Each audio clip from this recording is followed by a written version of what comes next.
कहानी के शुरुआत में ली जैंगयोक नाम के एक लड़के को तेज बुखार और जॉन्डिस के कारण हॉस्पिटल में भर्ती कराया जाता है। तभी वहाँ एक डायून नाम की नर्स आती है और जैंग को उठाती है। जैंग अपने फर्स्ट जॉब को ज्वाइन करना चाहता था, लेकिन नर्स उसे कुछ दिनों तक वहाँ आराम करने का बोलकर वहाँ से चली जाती है। थोड़ी देर के बाद जैंगयोक के मॉम डैड वहाँ आते हैं, लेकिन वो लोग इन्फेक्टेड होने के डर से उसके पास नहीं जा रहे थे। दूसरे पेशेंट जैंगयोक को चिढ़ा रहे थे।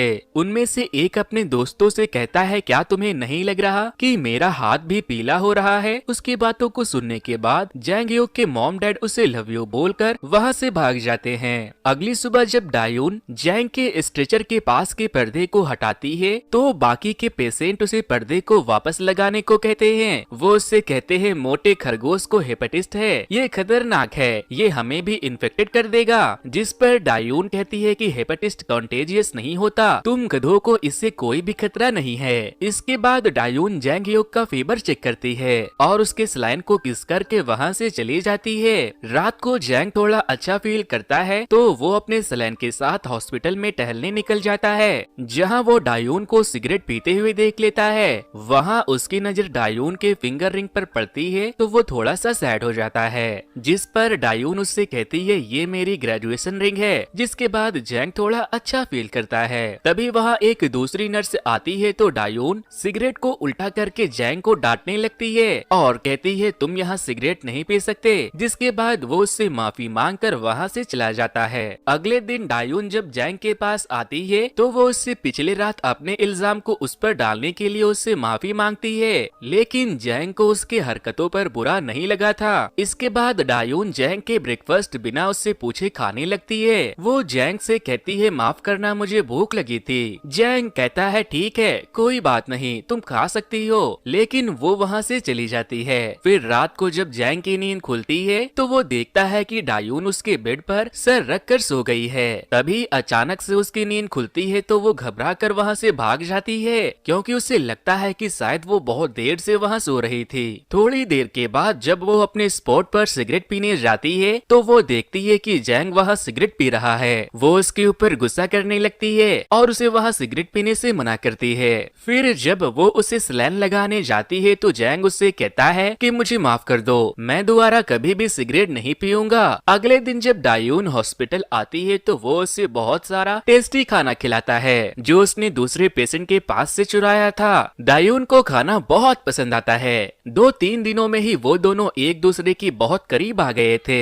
अगले दिन जब डॉक्टर वहाँ आते हैं, तो वो जैंग से कहते हैं कि अब तुम घर जा सकते हो। जिस पर जैंग कहता है, मैं अब तक ठीक महसूस नहीं कर रहा हूँ, मुझे लगता है कि मुझे यहाँ कुछ और दिन रुकना चाहिए। डॉक्टर कहते हैं, तुम जा सकते हो, बाकी का आराम और इलाज तुम अपने घर पर भी कर सकते हो। अगले दिन जैंग जब वहाँ से जाने लगता है, तो डायून वहाँ नहीं थी, क्योंकि उसने किसी वजह से कुछ दिनों की छुट्टी ली थी। जैंग जाने से पहले नर्स के लिस्ट से डायून का नंबर ले लेता है, लेकिन तभी एक नर्स वहाँ आकर उससे पूछने लगती है कि तुम यहाँ क्या कर रहे हो। इसके बाद वो उन पेशेंट के पास जाता है जो उसे मोटा खरगोश कहते थे। वो उन लोगों से जबरदस्ती दोस्ती कर लेता है, ताकि वो दोस्ती के बहाने डायून से मिलने वापस से हॉस्पिटल आ सके।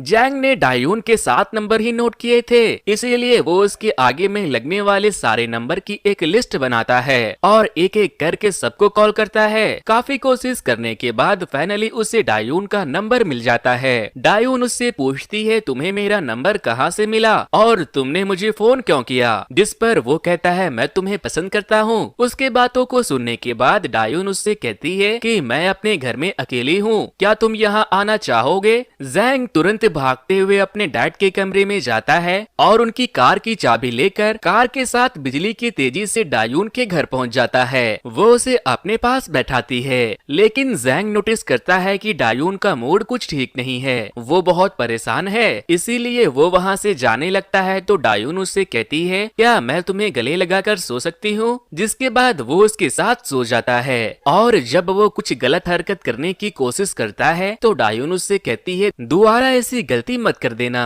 अगली सुबह जब डायून उठती है, तो वो देखती है कि जैंग ने उसके घर के बल्ब को बदल दिया है और उसके लिए उसने खाना भी बनाया है। वो ये सब देखकर रोने लगती है और उसे किस कर लेती है, तो मोटा खरगोश तुरंत एक्टिव हो जाता है। जिसके बाद डायून उसे रोकती है। धीरे धीरे जैंग डायून के बहुत करीब हो गया था। वो उससे मिलने हॉस्पिटल भी जाता था, उसके घर की साफ सफाई कर देता था और उसे अपने डैड के कार में घुमाने के लिए बाहर भी ले जाता था। फिर एक दिन वो देखता है कि डायून की ग्रेजुएशन रिंग उसके पास नहीं है। पूछने पर वो बताती है कि वो कहीं खो गई। एक दिन जैंग कहता है कि जब मुझे जॉब मिल जाएगा तो तुम अपनी जॉब छोड़ देना। फिर एक दिन डायून जैंग से कहती है मेरे पास जोजो ट्रिप के 2 टिकट हैं, क्या तुम मेरे साथ चलोगे? जैंग तैयार हो जाता है और फिर वो दोनों ट्रिप के लिए शॉपिंग करने जाते हैं, जहाँ डायून जैंग और अपने लिए मैचिंग टी शर्ट चाहती थी, लेकिन उन्हें जैंग के साइज की कोई भी टी शर्ट नहीं मिलती, जिससे जैंग थोड़ा नाराज हो जाता है। अगले दिन डायून जीजू जाने के लिए एयरपोर्ट पर जैंग का वेट कर रही थी। जब वो वहाँ आता है तो वो उसे सेम अपने ही जैसा उसके साइज का एक शूज गिफ्ट करती है। जैंग को शूज बहुत पसंद आता है। वो कहता है तुम देखना, नेक्स्ट क्रिसमस तक मैं अपना पूरा वजन कम कर लूंगा, फिर हम दोनों एक जैसी टी शर्ट भी पहनेंगे। वो शूज को पहनकर डायून को दौड़कर दिखाने लगता है और यहाँ से सीन शिफ्ट होती है और हम जैंग को देखते हैं, जो कि अब काफी फिट एंड स्लिम हो गया था। वो अब डायून के साथ उसके घर में ही रहने लगा था। वो दोनों एक दूसरे से प्यार भी करते थे।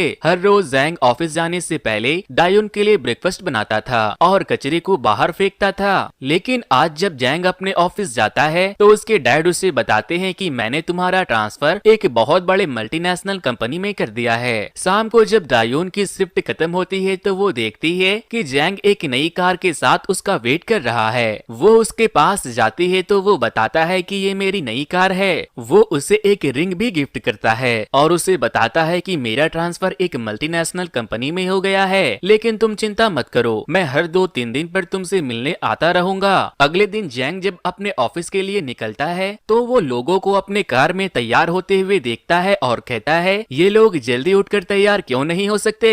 जैंग जब ऑफिस पहुंचता है तो उसके बॉस जैंग को अपने न्यू क्लाइंट से मिलवाते हैं। आज वहाँ बो योंग नाम की एक लड़की ने भी ज्वाइन किया था। ये दोनों एक ही प्रोजेक्ट पर साथ काम करने वाले थे, लेकिन बो योंग जैंग के साथ बहुत ही वियर्ड बिहेव करती है। जैंग सबको इम्प्रेस करने के लिए अपने पैसों से कॉफी लेकर आता है, लेकिन बो उससे कॉफी लेकर सभी लोगों को बांट देती है, जैसे वो कॉफी जैंग ने नहीं बल्कि उसने लाई हो। जैंग को उसके इस बिहेवियर पर और ज्यादा गुस्सा आता है। रात को जब वो डायून के पास लौटता है तो वो बहुत थक गया था। डायून उससे कहती है कि तुम्हें नहीं लगता हमें क्रिसमस पर जीजू जाने के लिए टिकट अभी से बुक कर लेनी चाहिए? जैंग कहता है तुम देख लो कब की बुकिंग करवानी है।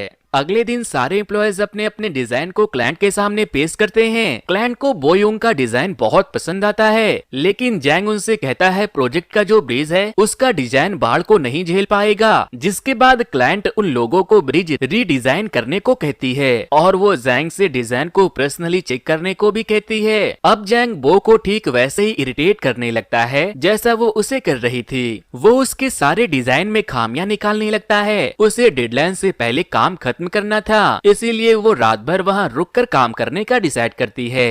जैंग जब घर आता है तो वो डायून को किस करते ही उसके गोद में सो जाता है। अगले दिन जब वो ऑफिस के लिए निकलता है तो डायून उससे कहती है तुम्हें हर रोज इतना लंबा ड्राइव करके आने जाने की कोई जरूरत नहीं है, हम लोग वीकेंड्स पर मिल सकते हैं। जैंग जब ऑफिस पहुंचता है तो वो देखता है कि वो रात भर घर नहीं गई और उसकी हालत बहुत खराब है। वो बस खाती और काम करती थी। उसने खाने की चीजों को पूरे डेस्क पर फैला दिया था। जैंग को उसकी हरकतों को देखकर बहुत गुस्सा आ रहा था। वो उससे जाकर कहता है या तो खा लो या फिर काम कर लो। वो रोने लगती है और कहती है ये सब तुम्हारे वजह से हुआ। जिसके बाद जैंग उसके ब्रिज के डिजाइन को उल्टा कर देता है और उसे समझाता है कि इस तरह से तुम्हारा डिजाइन काम करेगा। अगले दिन बो योंग का डिजाइन एक्सेप्ट हो जाता है और सारे लोग जैंग और बो योंग दोनों को खूब अप्रिशिएट करते हैं। बो योंग अब जैंग से नफरत नहीं करती थी क्योंकि जैंग ने उसकी हेल्प की थी। वो उसे अपने साथ डिनर के लिए लेकर जाती है। वो दोनों बैठकर खा रहे थे तभी जैंग को डायोन का फोन आता है। वो उससे पूछती है कि तुम वापस कब आ रहे हो, मुझे तुमसे कुछ बहुत जरूरी बात करनी है। जैंग कहता है आज मैं घर नहीं आ पाऊंगा क्योंकि मेरा काम अभी तक खत्म नहीं हुआ है। वो कहता है मैं अपने बॉस के साथ हूँ, वो मुझे फोन पर बात करने नहीं दे रहे, मैं तुमसे बाद में बात करता हूँ। वो डायोन को इग्नोर कर देता है। फिर एक दिन जैंग जैसे ही घर आता है डायोन उससे कचरा फेंकने को कहती है। वो कहता है कि मैं बहुत थक गया हूँ, तुम भी तो इसे फेंक सकती थी। जिस पर वो कहता है मैं भी 8 घंटे काम करती हूँ, कुछ दिनों से मैं अच्छा फील नहीं कर रही, मेरे पीरियड्स नहीं आ रहे, लेकिन तुम्हारे पास तो मेरे लिए टाइम ही नहीं है।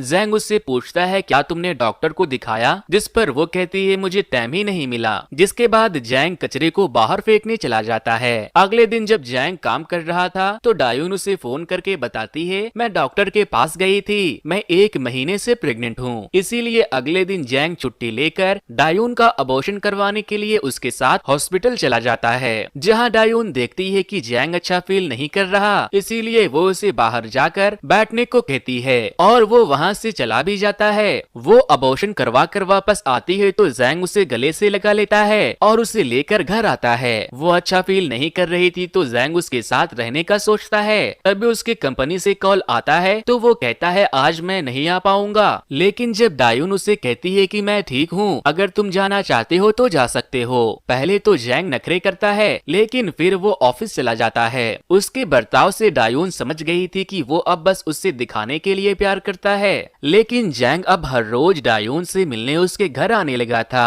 लेकिन हर रोज लंबी ड्राइविंग के बाद ना तो वो अपने काम पर फोकस कर पाता था और ना ही वो डायून को टाइम दे पाता था। वो बस घर आता और सो जाता था। ऑफिस में भी वो स्लीपी फील करता था। वो योंग उसके क्लोज आने की कोशिश करती थी लेकिन वो उसे इग्नोर कर रहा था। जैंग भी अब बाकी के उन लोगों की तरह हो गया था जो ट्रैफिक लाइट पर रुककर अपने कार में तैयार होते थे।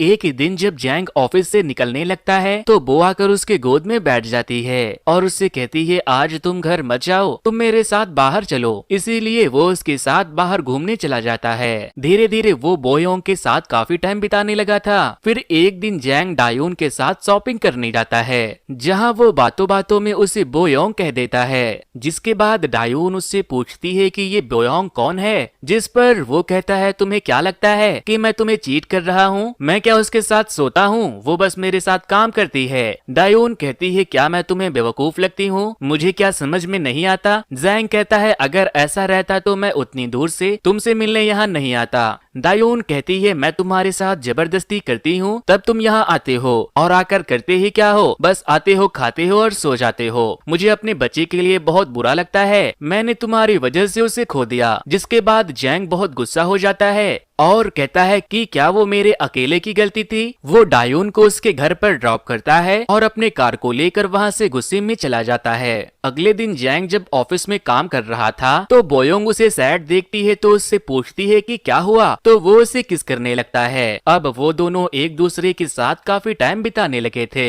जैंग ने अब डायून से मिलना भी बंद कर दिया था और अब वो बोयोंग के साथ रहने लगा था। एक दिन डायून जैंग को मैसेज करके पूछती है कि क्या मैं जीजू के टिकट को कैंसिल कर दूं, तो वो कहता है कि तुम किसी और के साथ चली जाओ। रात को कंपनी के बॉस काम कंप्लीट होने के खुशी में सबको पार्टी देते हैं, जहां वो जीजू से रिलेटेड एक गाना गाने लगते हैं। बोयोंग कहती है कि प्रोजेक्ट के पूरा होने के बाद मैं अपने बाकी के स्टडी के लिए अब्रॉड जाने वाली हूँ। वो वॉशरूम चली जाती है तो जैंग अपने मोबाइल को चेक करता है। वो डायून के स्टेटस को देखता है तो उसे पता चलता है कि वो क्रिसमस पर जीजू जा रही है। जैंग को लगता है कि वो एयरपोर्ट पर जीजू जाने के लिए उसका इंतजार कर रही होगी, इसीलिए वो अपने ऑफिस में जाता है और डायून की रिंग को ले लेता है जिसे उसने वापस ले लिया था, और वो रिंग लेकर भागता हुआ कैब लेकर एयरपोर्ट पहुंचता है। एयरपोर्ट पर वो डायून को देखने के बाद उसकी तरफ भागने लगता है, लेकिन दौड़ते दौड़ते वो किसी से टकरा जाता है। वो जिससे टकराया था वो भी जैंग ही था। डायून वहाँ आकर जैंग को छोड़कर जैंग को उठाती है और फिर वो देखती है कि जैंग भी वहाँ है। दरअसल यहाँ 2 जैंग थे।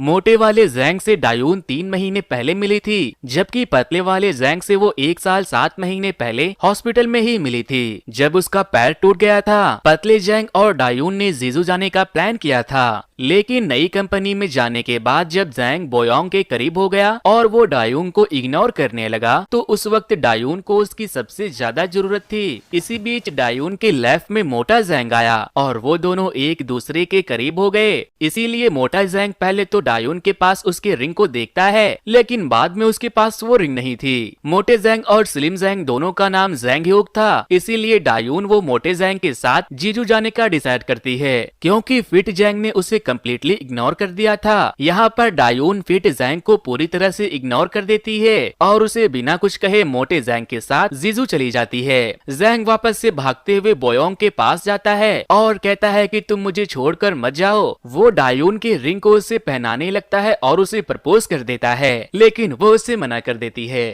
तो दोस्तों, ये मूवी की स्टोरी आपको कैसी लगी मुझे कमेंट करके जरूर बता देना, और आपको क्या लगता है इसमें कौन कितना दोषी है वो भी मुझे बताओ। तो आज की वीडियो में इतना ही, फिर मिलता हूँ किसी मजेदार से मूवी के एक्सप्लेनेशन के साथ। Thanks to you, good bye.